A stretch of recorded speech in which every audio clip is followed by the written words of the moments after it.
ये भी स्वस्थ हो गया। जब राजकुमारी को बहाया गया मैं उनके पीछे पीछे उड़ता रहा, लेकिन रास्ता भटक गया और एक शिकारी के तीर से घायल हो गया। तभी रुद्र ने मुझे ढूंढ लिया और यहाँ लाकर बचा लिया। दो सच्चे साथियों का फिर से मिलना वाकई बहुत सुखद दृश्य है।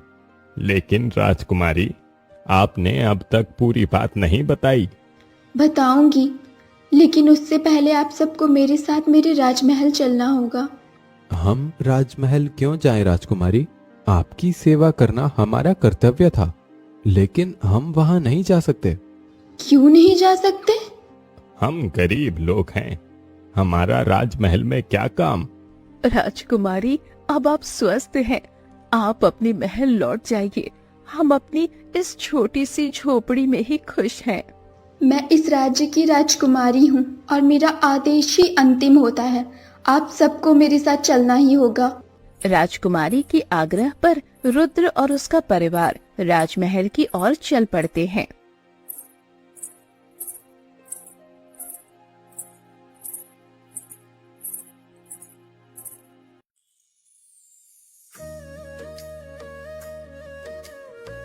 रानी, तुम इस तरह मत रो।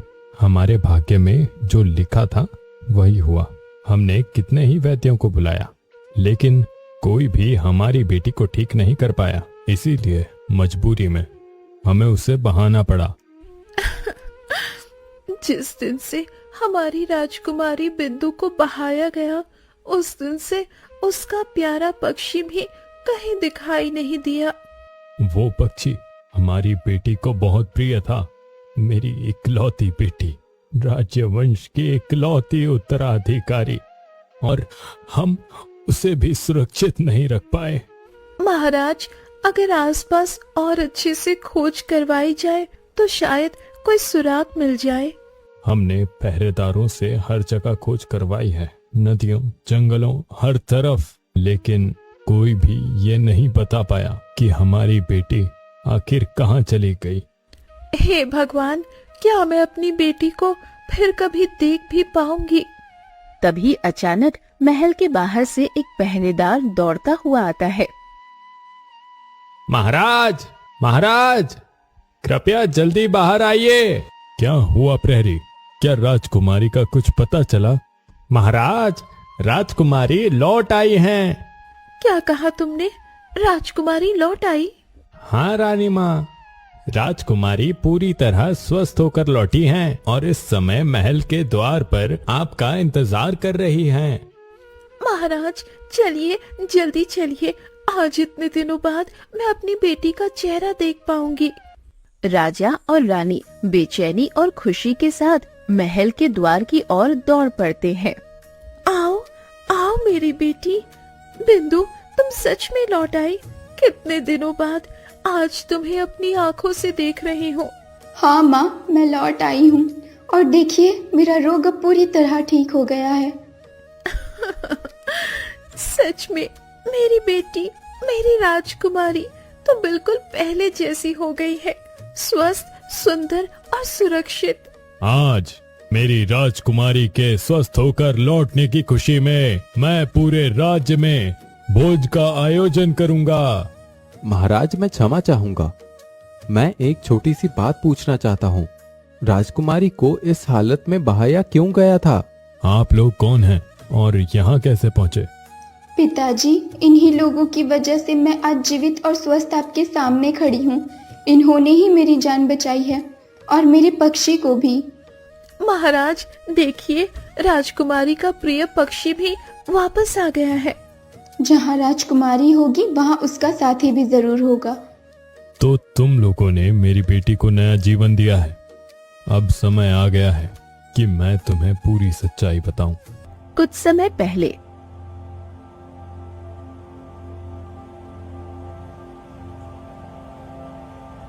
महाराज, राजकुमारी को एक भयानक काल चर्म रोग हो गया है। मैंने हर संभव प्रयास किया, लेकिन इसकी दवाई नहीं बना पा रहा। अगर तुम नहीं कर पा रहे तो किसी भी तरह, किसी से भी मेरी बेटी को ठीक करने का उपाय ढूंढो। मैंने हर जगह खोज करवाई, लेकिन कोई भी इस रोग की औषधि नहीं जानता। महाराज, क्या हमारी बेटी कभी ठीक नहीं हो पाएगी?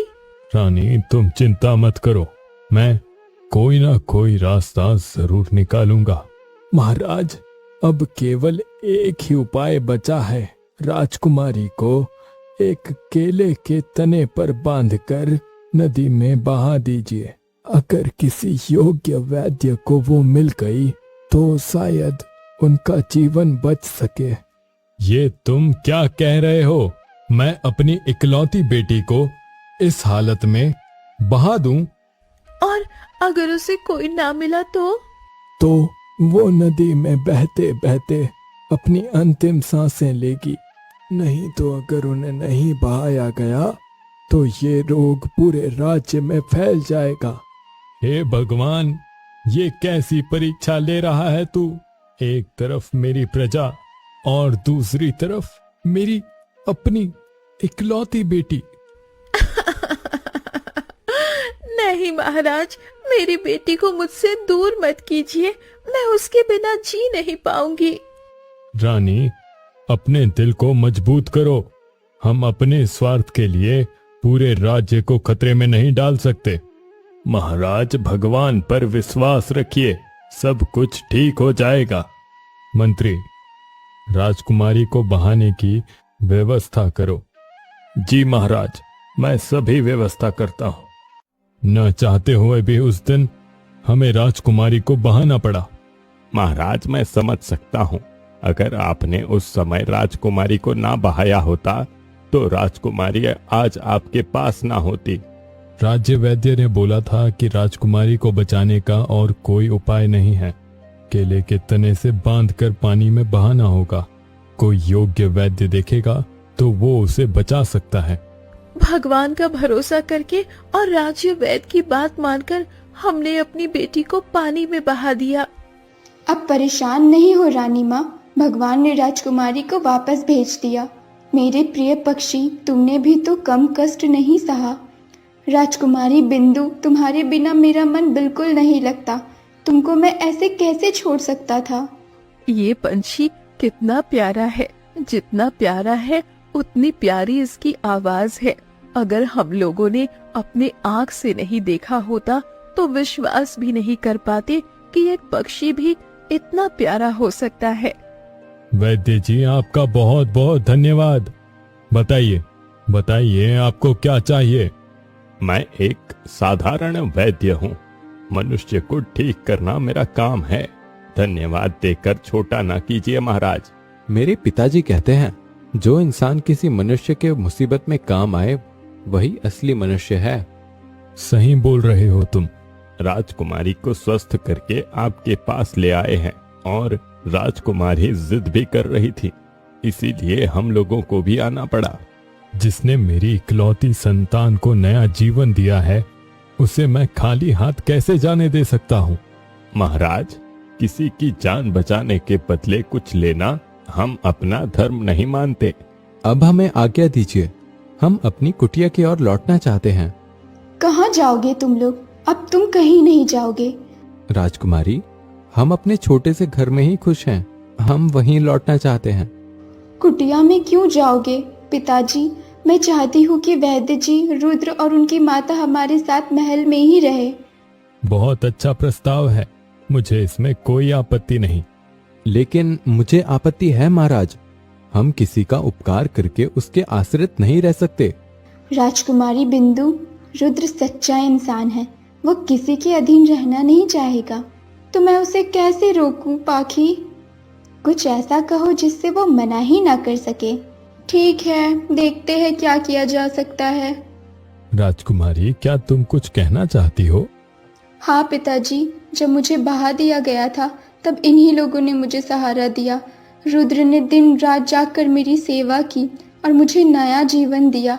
मैं इन्हें अपने जीवन से दूर नहीं करना चाहती। मैंने रुद्र में साहस, सच्चाई और एक सुंदर हृदय देखा है। अगर आप अनुमति दें तो मैं रुद्र से विवाह करना चाहती हूँ। बाबा, अगर आप कहे तो। राजकुमारी, मैं भी यही सोच रहा था, लेकिन कह नहीं पा रहा था। अब तो मुझे कोई आपत्ति नहीं वैद्य जी। यदि मेरा बेटा राजी है तो मुझे कोई समस्या नहीं है महाराज। महाराज, राजकुमारी जितनी सुंदर है उतनी ही गुणवान भी। अगर वो मेरी बहू बने तो इससे बड़ा सौभाग्य हमारे लिए क्या होगा। रुद्र, तुम चुप क्यों हो? तुम बताओ, क्या तुम मुझसे विवाह के लिए तैयार हो? मैं एक साधारण गरीब घर का लड़का हूँ। क्या आप मुझे सच में स्वीकार करेंगी राजकुमारी?